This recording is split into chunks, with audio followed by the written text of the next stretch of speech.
Hi, everybody. I'm Terri Karp. A couple of years ago, my phone broke. I got on the Verizon website to chat. I'm a web developer, so I chat with technicians often. But this Verizon tech was making me nuts. I typed, my phone broke. I need to replace it. He replied, great. So you want to buy a new phone? It said that over and over. Did it say it was a bot? I became instantly furious and typed human. This bot failed the Turing test. I knew it was not human. Was Verizon testing this tin man on me, a paying customer? But will there ever be a bot you want to talk to? What if one says, hi, Terry, your phone is broken. It's still under warranty. Let's get you fixed up right away. So, as Olga said, we've been dourly pessimistic, but wildly optimistic, about AI. In 1965, pioneer Herb Simon said, machines will be capable within 20 years of doing any work a man can do. Herb's a brilliant guy, but now we're skeptical. In fact, there's a part of me that doesn't believe that a plane can fly or a battleship can float. They defy the laws of physics, right? And I'm in good company. Lord Kelvin, the thermodynamics pioneer, said things like, heavier than air flying machines are impossible. So human smart AI? Also in 1965, Gordon Moore said something less dramatic than Herb Simon. The number of transistors per silicon chip will continue to double every year. You recognize Moore's law, a prediction always about to be dead, but it hung on till about 2019 or so. Someone has said, if Silicon Valley had a heartbeat, it's Moore's law. So here's a graph of something close. Calculations per second. Somebody's giving me some feedback. Okay, calculations per second from 1900. So that's a nice increase. Good for us. But hang on, that y-axis is logarithmic. On a linear scale, that would shoot straight up. Now, I started programming computers in 1977, so that would be right around here. A few years before that, some of us encountered computers through games. There's an old saying, game playing is the Drosophila of AI. As the fruit fly is to biologists, chess and checkers let computer scientists test with clear benchmarks and make vivid statements when they win. So Pong appeared around 1972. Just a dot bouncing back and forth. We had paddles. We thought it was so cool. But now, movies and TV seem passive. Whatever happens, happens. Modern games are immersive. You're the star. Now, I don't play these games. I get sucked easily enough into the civilization games, not the most realistic. In these, turn by turn, you're kind of a god nurturing a civilization. This was anticipated by Sigmund Freud. Man's become a kind of prosthetic god. When he puts on his auxiliary organs, truly magnificent. Future ages will bring unimaginably great advances in civilization. So that was from Civilization and Its Discontents.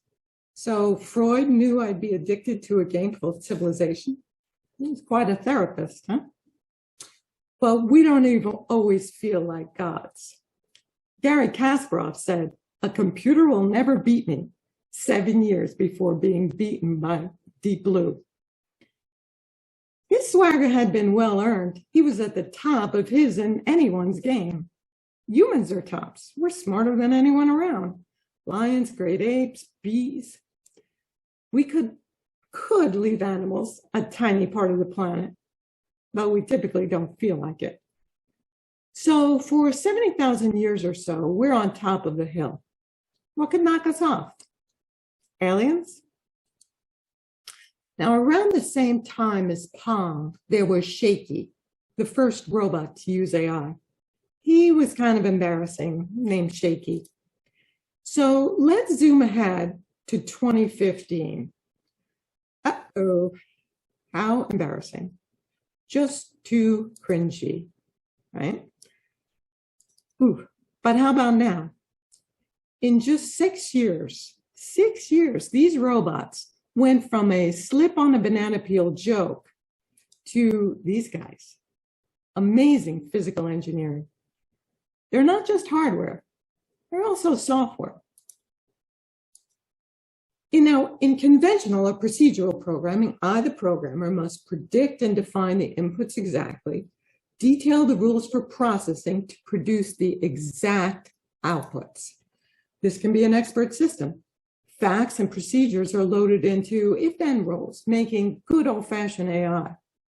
But to make an AGI, artificial general intelligence, we seem to need machine learning, where the thing that does the improving improves itself. It's programming, but turned upside down. The programmer doesn't write the rules. She provides the training data set and the objectives. The computer develops the rules based on feedback. Humans may tweak this and that. I don't know how to code this way, but Google and others offer free machine learning courses. The computer that beat Kasparov was programmed the old-fashioned way, searching decision trees for moves. It caught Kasparov off guard.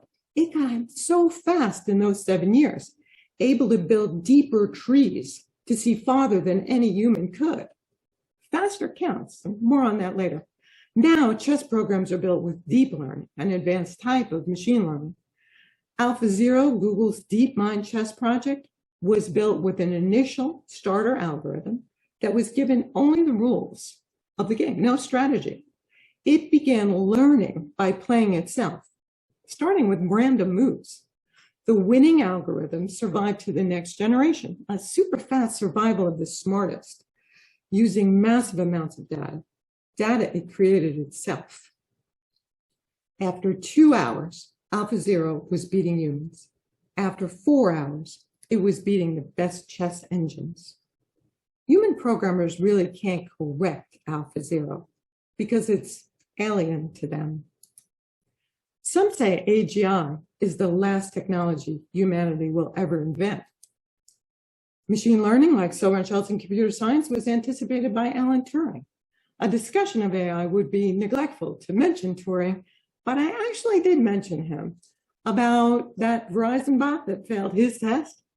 It wasn't ready to interact with humans. And a while ago, I asked, would there be a bot you want to talk to? But will they want to talk to us? Now, Nick Bostrom, in his book, Superintelligence, says, most people think of smart and dumb this way. There's the village idiot on one end of a line and a brilliant physicist on the other. But the reality is probably more like this. Some researchers think in 50 years or so, we'll construct human-level minds, or zoom past the arbitrary milestone of human intelligence, and it won't matter much which human. A few slides ago, I asked if aliens would take us down. It'd be bizarre if we built the aliens ourselves. Computer scientist Stuart Russell imagined receiving a message from an alien civilization. People of Earth, we will arrive on your planet in 50 years. Get ready. Now, that's not a threat exactly, but if it came from real aliens, we take it seriously. We don't seem to be worried about intelligence we're creating. In fact, most of us think it's kind of cool, including me. Whoever said this technology will never be misused by anyone? Which brings me to the topic of weapons. The biggest AI research ain't for chatty bots. Now, I learned playing those civilization games. You need to patrol your borders. That's the only thing I learned.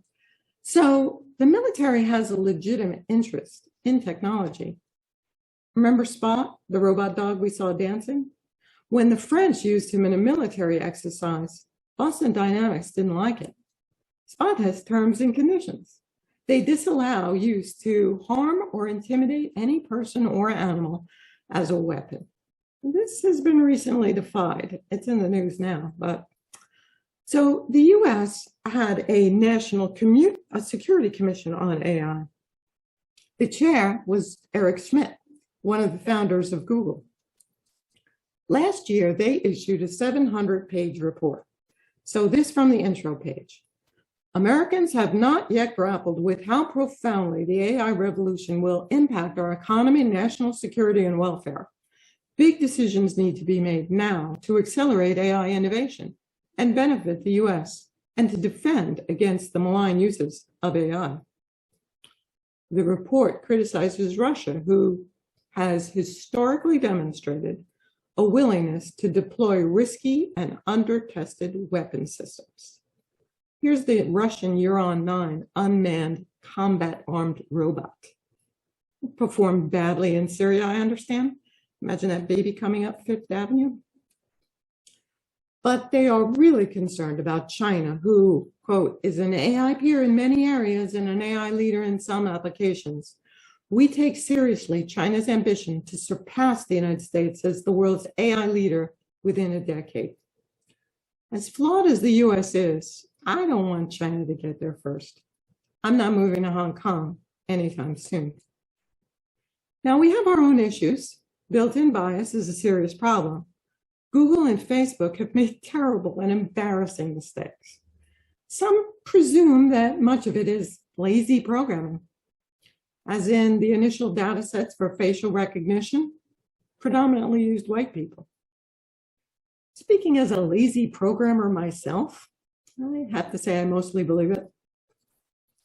But there's no giving a pass to the Chinese. They state in their social credit system, they will reward and punish systems for their economic and personal behavior. Those punishments: flight ban, slow internet connection, exclusion from private schools and high prestige work. So Black Mirror indeed. Right? But that's just Facebook with a fist instead of a thumbs up, right? So far, we've looked at humans who are mean to other humans, not super smart AI. But what about a social coercion system or military apparatus that gets away from its creator? Now, before we go there, many people are skeptical we have a serious problem, noting missed milestones. But other people consider runaway AI a threat. On the third hand, some are optimistic we'll get superintelligence right. Transhumanism advocates for developing and making widely available technologies to eliminate aging, greatly enhance human intellectual, physical, psychological capabilities. Elon Musk is scared and optimistic about what he himself is about to do. He refers to our fingers, which we integrate with our digital selves, as meat sticks. Somewhat unfairly, out of context, the press reported his most extreme statement: with artificial intelligence, we are summoning the demon. As in the Skynet problem. Now, if AI accelerates without a bounding limit, some seed AI might advance itself very rapidly, causing an intelligence explosion. Imagine the chess engine that became the best chess player on the planet in 4 hours, but not just chess, everything. A seed AI suddenly becomes a true AGI, artificial general intelligence. Now, in the case of the Terminator movies, AI researchers hate this, killer robots are unlikely, but we're familiar, so let's review. In the movie, the benign Skynet got really smart, fast, and decided that its goals were best served by getting rid of us. And humanity couldn't wrest control of it. Screenwriters were fuzzy on the fine points, but let's untangle 3 big things in the story. 1, the final goals of the AI. 2, the speed of takeoff. And 3, our ability to keep control. So first, whatever goals the first AI was planted with might become instantiated in a literal way. A common example is a lazy programmer, that would be me, gives a seed AI a task: make as many paperclips as possible. That seed happens to become the first superintelligence. It procures resources. It grinds up the programmer, the town, all become paperclips. When it's finished eating the Earth, it starts a space program to harvest planets. At the heat death of the universe, it's paperclips all the way down. Now, I've coded some pretty bad bugs in my day, but hey. Okay, so let's set limits. Isaac Asimov coined the 3 laws of robotics in the 1940s. A robot may not injure a human being, it must obey human orders, etc. What could go wrong? But all the fun of Asimov's stories were instances where these laws didn't work. So computer scientist Roman Yampolsky considered decisions being doped out right now by Tesla. So let's say you're the programmer. Your car hears one of the passengers say, "Stop the car." What do you have your car do? Here's some options. Stop immediately, even in high-speed traffic, or if it's yelled by a toddler. Stop ASAP when it's safe, or just head for a rest stop. Or head for a rest stop after the human has finished his big gulp soda. How about you stop at a gym? Your human has gained weight and his doctor told him to get more exercise. Super Butler may be overreaching at this point, but still your car is looking out for us, still on our side. We've succeeded in the motivation problem. We're not paperclips, but we're still creeped out. The second big thing in the Terminator story is the takeoff happens fast, maybe as fast as Alpha Zero becomes the best chess player, making it hard for humans to react. The third big thing. Now, I was chatting about this with a super smart friend. He said, "You're joking, right? We could just unplug it or keep it in a box." Then I asked him, how long would it take you to escape from a box your little pet dog put you in, even if your little dog really did his best to make sure you stayed trapped? He said, "Oh, this is a problem." Because his dog is between the mouse and the chimp. If the AI we're trying to box is off to the right of the arrow, hang on, if we disconnect it from other computers, but can it generate radio waves? Well, we could prevent that too, but what if we didn't think of it, or the other strategies that something smarter than Ed Witten could think of? And it won't be easier the day the internet magics itself into consciousness.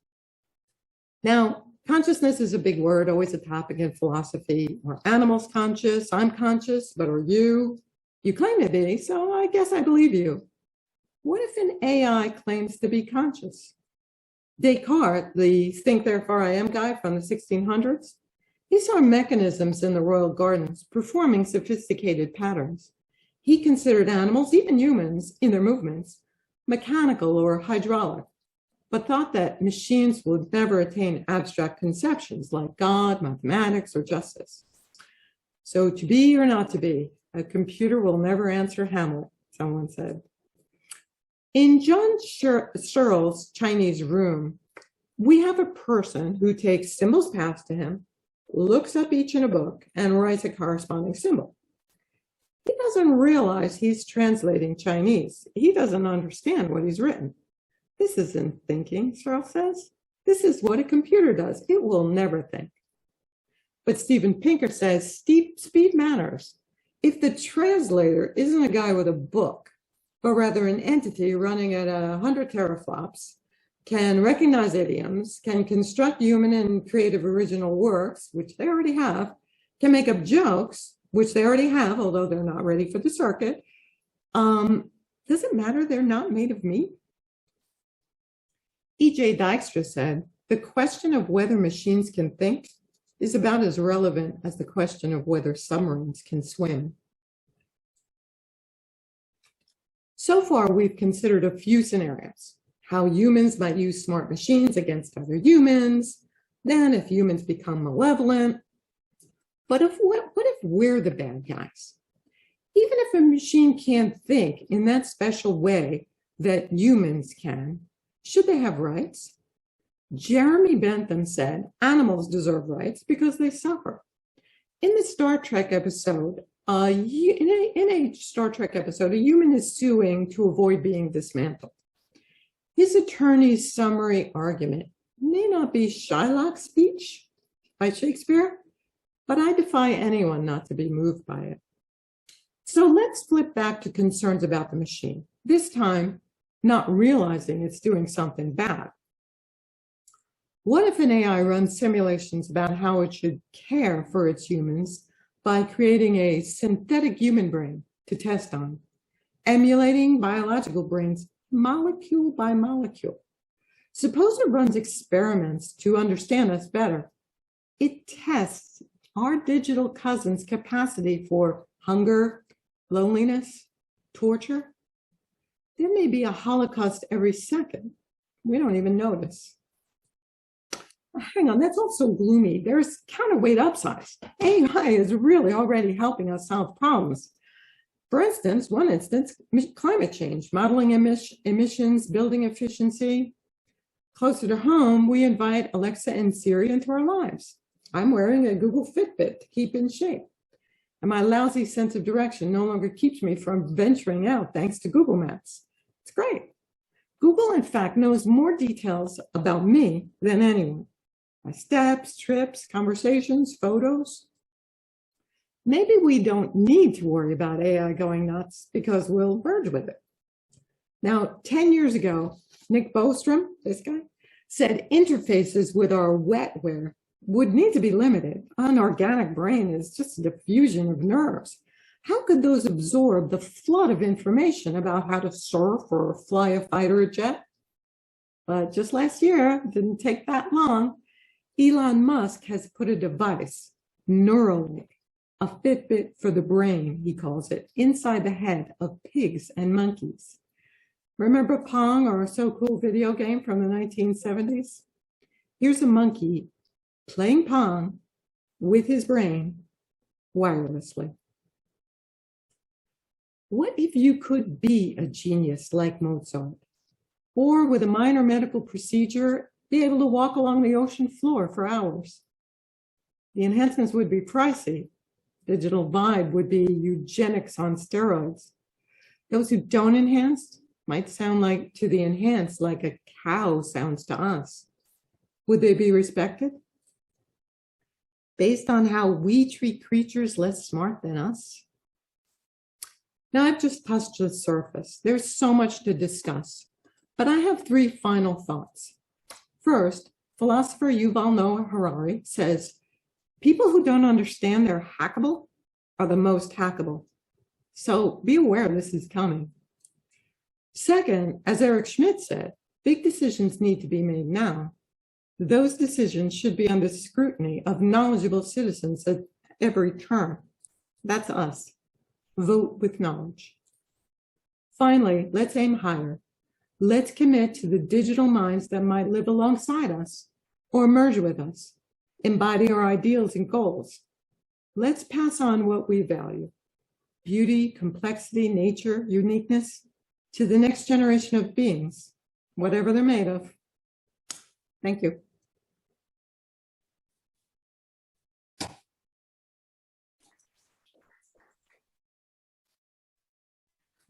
Spiro. Yeah, Terry, you outlined a variety of possible futures for AI.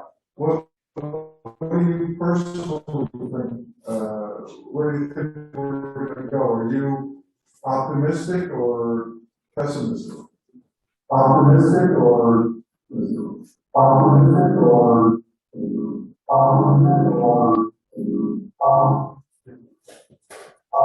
Yeah.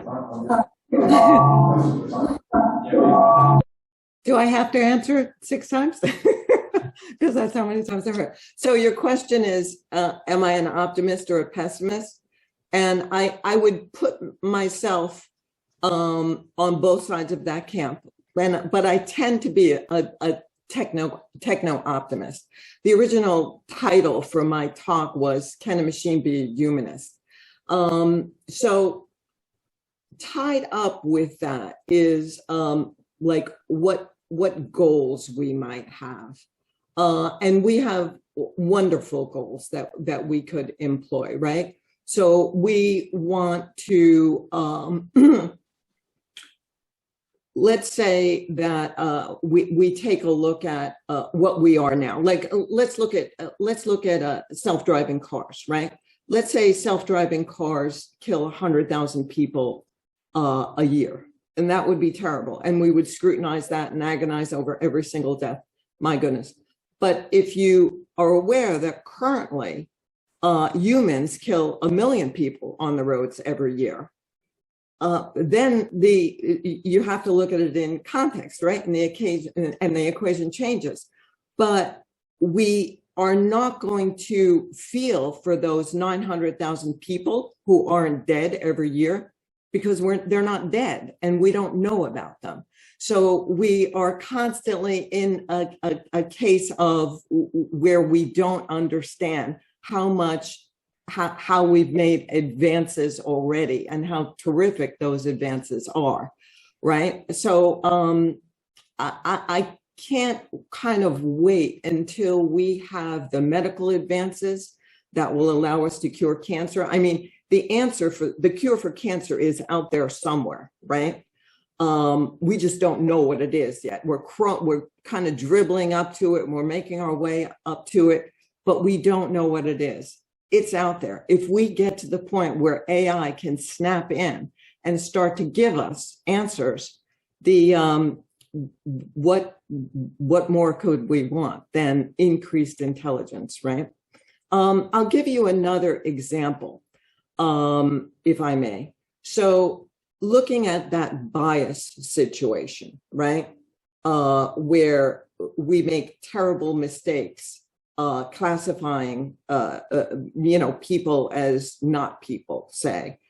When we look at that and we say, oh my God, that's just terrible that we have created this thing and it's consumed our culture and it's making these terrible racist mistakes. We just despair that, but what we could look at it as, we could look at it another way, is that if you raise a racist child, that child is probably going to be racist for the rest of their life, and maybe even their child is too. However, if you detect a problem with an AI, then you can retrain it, you can change it. And once it's changed for good. And if you then detect a more subtle problem, you can fix that too. So what we have here is the benefit of a true mirror, right? And a true mirror is an absolutely useful thing. You can actually fix yourself. So, for the mistakes we've made, this provides us with a possibility of redemption. Let's go with that. All right, so Olga has a question now. I'm going to, Olga, if you want.